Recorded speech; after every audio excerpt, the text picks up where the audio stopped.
Be made of versus be made from. देखिए इन दोनों का यूज आपके एकेडमिक लेवल पे अरे ऐसे कैसे हो रहा है, एकेडमिक लेवल पे और साथ साथ कंपटीशन लेवल पे दोनों जगह पूछते हैं। ठीक है, जो बच्चे सामने पढ़ रहे हैं उनके लिए भी है, जो आप वीडियोस देख रहे हैं उनके लिए भी है। तो ये बी मेड ऑफ और बी मेड फ्रॉम यूज कहाँ होता है? देखिए सबसे पहले आप समझिए कि ये बी मेड का मतलब क्या है। डायरेक्ट आपको बता दूंगा, समझ में नहीं आएगा। ये सेंटेंस परमानेंटली हम लिखते हैं पैसिव वॉइस में, यानी जो सेंटेंस बनाएंगे वो कैसा होगा, पैसिव वॉइस में होगा। अब देखिए मैं एग्जांपल्स लिखता हूं। दिस डोर इज, तो बी का मतलब यही होता है, जो हमने बी लिखा है ना वो यहां पर हमने इज फॉर्म यूज किया है, इज मेड डैश आयरन। चलिए एक लिया हमने कि this door is made dash iron, और दूसरा एग्जाम्पल से, और उसको मैं लिखूंगा दूसरे कलर से। ठीक है,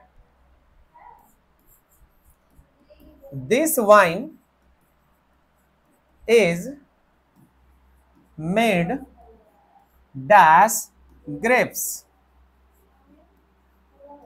ठीक है, अब इन दोनों में किस में आएगा ऑफ और किस में आएगा फ्रॉम। अब हमको यही चीजें क्लियर करनी है। देखिए यहां पर ध्यान से समझना है कि जब एक चीज से कोई दूसरी चीज बनाई जाती है वहां पर ये सेंटेंस आपको देते हैं, यानी कि एक आइटम ए है एक आइटम बी है। अब इन दोनों से एक चीज बना रहे हैं, मतलब कि मान लीजिए कि बी से ए बनाया या ए से आपने बी बनाया। थोड़ा मैं उल्टा एरो कर देता हूं, ज्यादा बेहतर होगा। ठीक है, इधर से इधर, समझ में आ गया सबको कि ए से आपने क्या बनाया, बी बनाया। अब इसमें दो तरह के बदलाव हो सकते हैं। क्या क्या, जरा समझिएगा। पहला बदलाव हो सकता है कि ये सिर्फ फिजिकल चेंज ले,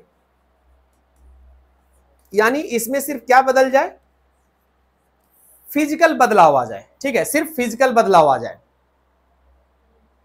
दूसरा हो सकता है इसका एक कंडीशन कि सर इसमें फिजिकल के साथ साथ केमिकल बदलाव भी आ जाए, ये भी हो गया। एक और छोटा सा बेसिक कॉन्सेप्ट पे चलते हैं कि जब हम एक चीज से दूसरी चीज बना दिए तो यहां पर रिवर्सल संभव है। एक कंडीशन हो गया कि रिवर्सल संभव है, और एक है कि सर रिवर्सल संभव नहीं है। दोनों तरह से समझ में आया। इधर हमने फिजिकल और केमिकल चेंज आपको समझा दिया। फिजिकल का मतलब कि वो सिर्फ उसका आकार बदला है, ठीक है वही चीजें, अभी भी वही चीजें हैं।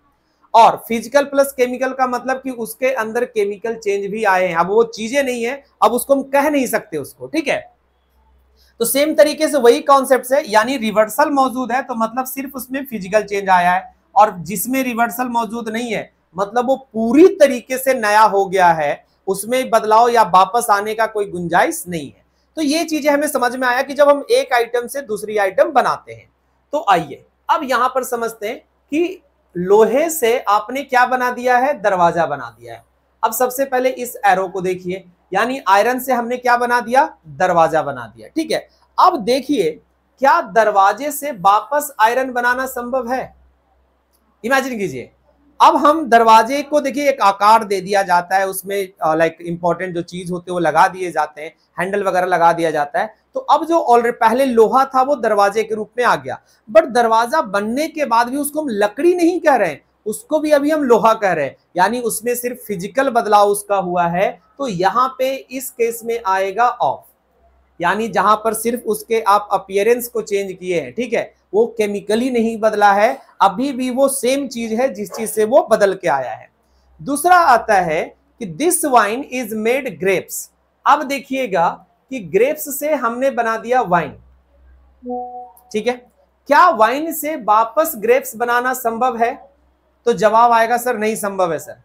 नहीं कि आप एक बोतल लेके जाइए घर पे जिसमें ना पूरा ग्रेप्स वगैरह का बना हुआ बट एक तरीके का वाइन हो, और पापा को कहिए पापा देखो ये मैं पी सकता हूं क्योंकि ये वाइन का बना हुआ है, क्या पापा अलाउ करेंगे? नहीं अलाउ करेंगे, क्योंकि भाई वो फिजिकली तो बदला ही, साथ में उसके कुछ केमिकल बदलाव भी आ गए। तो जहां पर वापस रिवर्सल संभव नहीं है तो वहां पर आएगा फ्रॉम। देखिए इतना डिटेल बोलने और समझाने का ये होता है कि आपको कोई भी पॉइंट समझ में आ जाए। ठीक है, मोटा मोटी तौर पे मैं बस इतना बता रहा हूं कि जहां पर वो पूरी तरह बदल जाए और वापस ना आ सके अपने पुरानी अवस्था में तो फ्रॉम लगा दीजिए, और अगर वो वापस पुरानी अवस्था में आ सकता है तो ऑफ लगाइए। आई होप मेड ऑफ और मेड फ्रॉम के बीच में डिफरेंस आपको समझ में आ गया, और ये बी हमने क्यों लगाया ये भी समझ में आ गया कि सेंटेंस आपके पैसिव वॉइस में होते हैं। वीडियो को लाइक शेयर कर दीजिए, चैनल को सब्सक्राइब कर लीजिए, ज्यादा से ज्यादा शेयर करिए अपने दोस्तों के बीच में। धन्यवाद।